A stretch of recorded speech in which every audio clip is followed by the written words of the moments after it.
안녕하세요 여러분. 외국 주식으로 어린아이 부자되게 미주얼입니다. 오늘의 미국 증시 현재 장단기 금리차로 보는 나스닥 상승하는 이유에 대해서 얘기를 해보도록 하겠으며, 연준의 기준금리 기준으로 현재 나스닥이 오를 수밖에 없는 이유, 이 나스닥 S&P 500 다우 미국 증시가 상승할 수밖에 없는 이유에 대해서 얘기를 해보도록 하겠습니다. 특히나 이제 경기 침체 확률이 낮다라고 보는데, 일단 경기 침체 확률은 20% 정도밖에 되지 않는다라고 보시면 될 것 같습니다.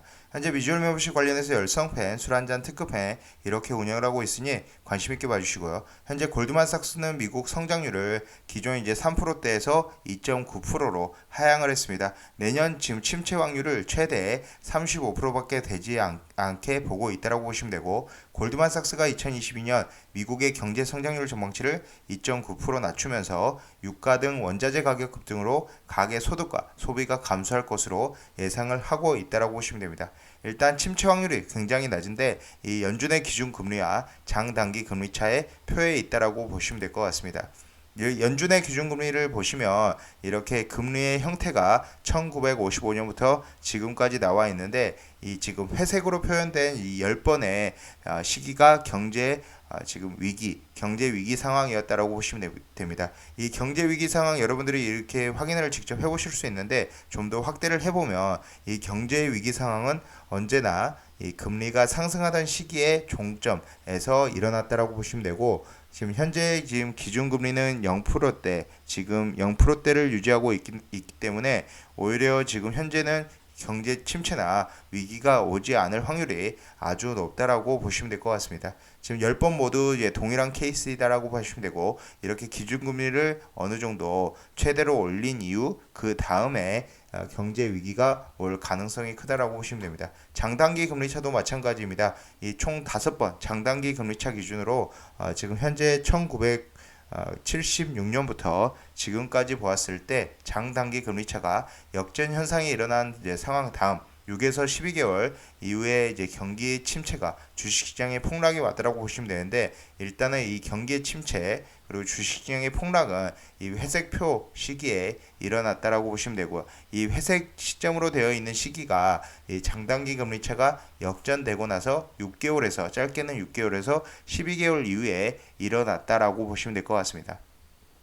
현재 이 지점을 보시면 1978년 이 역전 현상이 일어난 이후 경기 침체가 대략적으로 1980년도에 지금 일어났다고 보시면 되고, 마찬가지로 이전 사례를 보면 1988년 지금 12월에 지금 현재 장단기 금리차 역전 현상이 나왔고, 경기 침체 주식 시장의 폭락은 1990년, 그리고 마찬가지로 현재 2000년 1월 장단기 금리차 역전, 그리고 2001년 5월 달에 주식의 폭락이 일어났다고 보시면 되고요. 장단기 금리차 2006년 1월, 그리고 그 이후 2007년에 넘어서 2008년도에 주식시장의 폭락이 일어났다고 보시면 될 것 같습니다.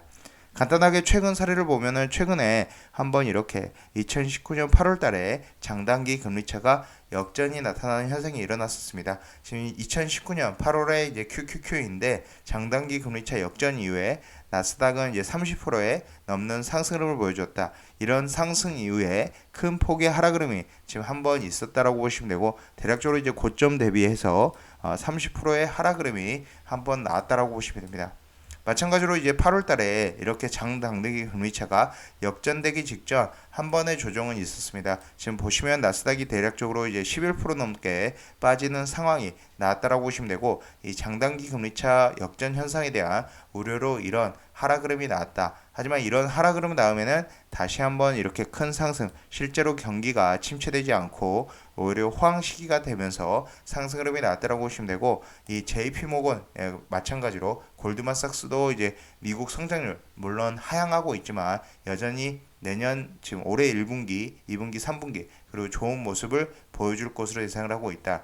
물론 1분기에는 예상치가 굉장히 낮은 수준이지만 2분기, 3분기, 4분기 모두 나쁘지 않은 수준의 성장률을 보여줄 것으로 예상을 하고 있고, 내년 침체 확률도 낮게 보고 있다라고 보시면 될 것 같습니다. 지금 이렇게 연준의 기준금리와 장단기 금리차를 보면서 여러분들이 대략적으로 이제 파악을 하실 수 있을 것이라고 생각이 되고, 일단은 인플레이션 우려가 계속적으로 나오고 있는 상황에서 전쟁만 해결이 된다면 다시 증시는 랠리를 이어갈 수 있다라고 봐주시면 되고요. 일단은 지금 현재 시점에서는 이제 주식을 이미 현금 보유가 없으신 분들은 매도하기보다는 오히려 매수해야 되는 타이밍, 아니면 지금 이미 매수를 하신 분들은 홀드를 하고 기다려야 되는 타이밍이다. 오히려 주식을 팔기 전까지는 손실이 확정이 되지 않는다라는 점 꼭 봐주시고, 오히려 지금 시점에서 주식을 팔아버리고 손실이 확정된 이후 다시 저점을 잡으려고 할 때는 저점을 잡기가 굉장히 어렵고 오히려 고점을 잡을 확률이 높다라고 봐주시면 될 것 같습니다.